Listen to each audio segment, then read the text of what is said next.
La crèche de Noël provençale est apparue au XVIIe siècle. Elle présente les différents personnages et petits métiers de Provence.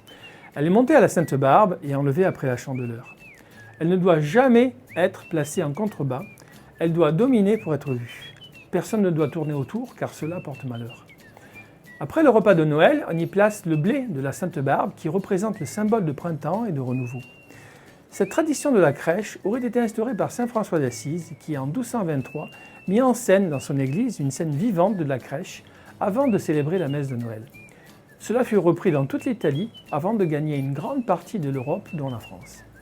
Par la suite, ces crèches vivantes furent remplacées par des crèches de figurines qui se développèrent en Provence et en Italie. La Révolution française ayant entraîné la fermeture des églises et l'interdiction de la messe de minuit, les familles provençales ont créé leurs crèches chez eux avec des santons en cire, en carton, en argile, avec l'accent mis sur les villageois, les petits métiers d'antan et la vie quotidienne. Le personnage central de la crèche est l'enfant Jésus, entouré de Joseph et de Marie, puis au second plan, l'âne et le bœuf qui soufflèrent sur Jésus afin de le réchauffer, et les bergers. L'ange Gabriel est souvent présent lui aussi. À l'Épiphanie, les rois mages sont ajoutés. Leur histoire est un mélange de faits réels et de légendes. D'après le Nouveau Testament, ce ne sont pas des rois, mais des mages, et leur nom, leur nombre et leur provenance ne sont pas précisés. Ils auraient été guidés par une étoile qui se lève à l'est, qui leur permit de trouver le lieu de naissance de Jésus, afin de lui rendre hommage.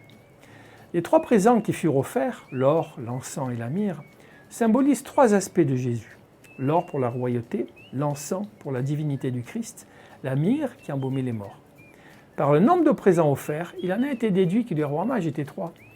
Ce chiffre a aussi une symbolique car il évoque la Sainte Trinité.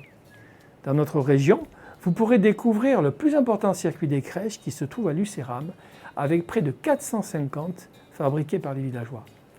Bonne découverte!